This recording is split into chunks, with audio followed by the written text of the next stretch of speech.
비례대표 2번 할 정도면은 굉장한 내공이 있는 거죠. 그것도 일산에서 2번 하고 일산에서 좀 어려울 것 같으니까 저 남진해 가지고 그 창원까지 가서 또 하고 네. 대단한 내공인데 여러 군데 아마 SOS를 쳤을 겁니다. 근데 그런 정황 일부분을 갖고 저렇게까지 민주당에서 뭐 의혹 뭐 특검까지 하고 그 김여사 공화국인이 뭐 농단이니 하는 거는 너무 과장된 거 아닌가. 김건희 여사가 얼마나 많은 얘기에 오르락 내리락 합니까?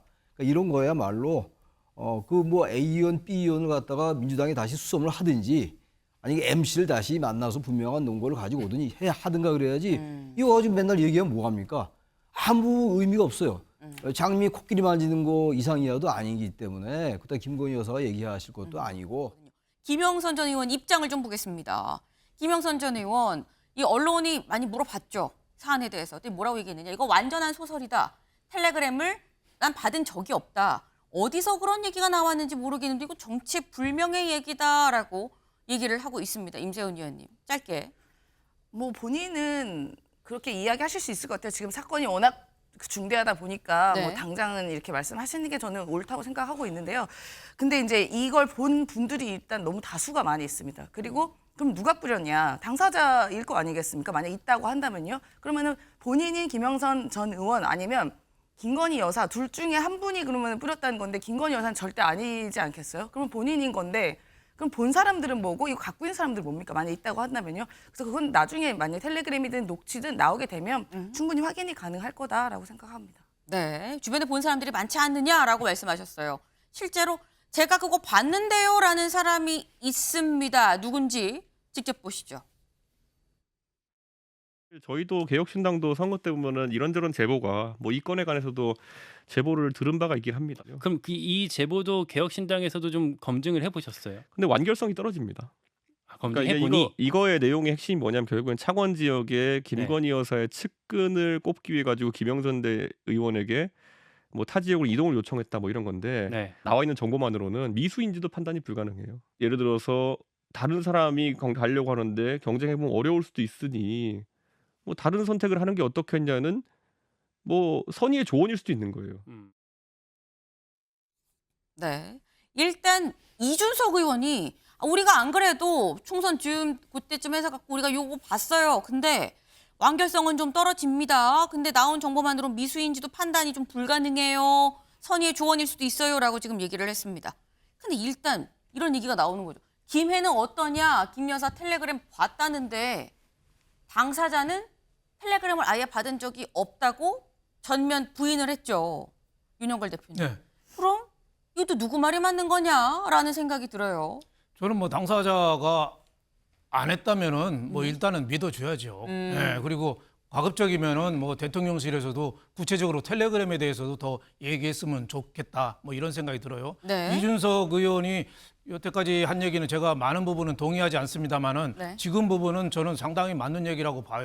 공천 개입이라면은 네. 그 김영선 전 의원이 창원에서 김해로 갈 때 누군가 실세를 김 여사 측근을 꼽기 위해서 뭔가 미루는 사람이 있어야 되잖아요. 근데 그것도 없어요. 그러니까 오선 의원이 물갈이 얘기 그때 장제원 의원도 사퇴하고 뭐 그럴 때니까 자신도 사퇴 압박이 있을 때니까 여러 군데 뭐 SOS를 쳤지 않겠어요? 비례대표 2번 할 정도면은 굉장한 내공이 있는 거죠. 그것도 일산에서 2번 하고 일산에서 좀 어려울 것 같으니까 저 남진해 가지고 그 창원까지 가서 또 하고 네. 대단한 내공인데 여러 군데 아마 SOS를 쳤을 겁니다. 근데 그런 정황 일부분을 갖고 저렇게까지 민주당에서 뭐 의혹 뭐 특검까지 하고 그 김여사 공화국인이 뭐 농단이니 하는 거는 너무 과장된 거 아닌가. 좀 더 증거 자료가 좀 나와야지 지금처럼 저렇게 괴담 정치하는 거는 민주당이 저는 옳지 않다 이렇게 생각이 좀 듭니다. 네.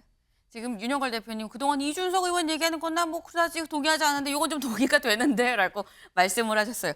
사실 여기서 또 눈에 띄는 부분이 겉가질 수도 있습니다만 최창렬 교수님 그동안 이준석 의원의 스탠스가 여권에 대해서 윤 대통령에 대해서 국민의힘에 대해서 한동훈 대표에 대해서 상당히 좀 적대적이고 비판적인 부분이 상당히 있었거든요. 근데 이준석 대표가 약간 한 발 떨어져서 요거는 완결성이 좀 떨어지고 미수일 수도 있고 그러니까 이준석 의원이 이렇게 얘기라고 약간 귀결이 되는 면도 없잖아 있어 보입니다.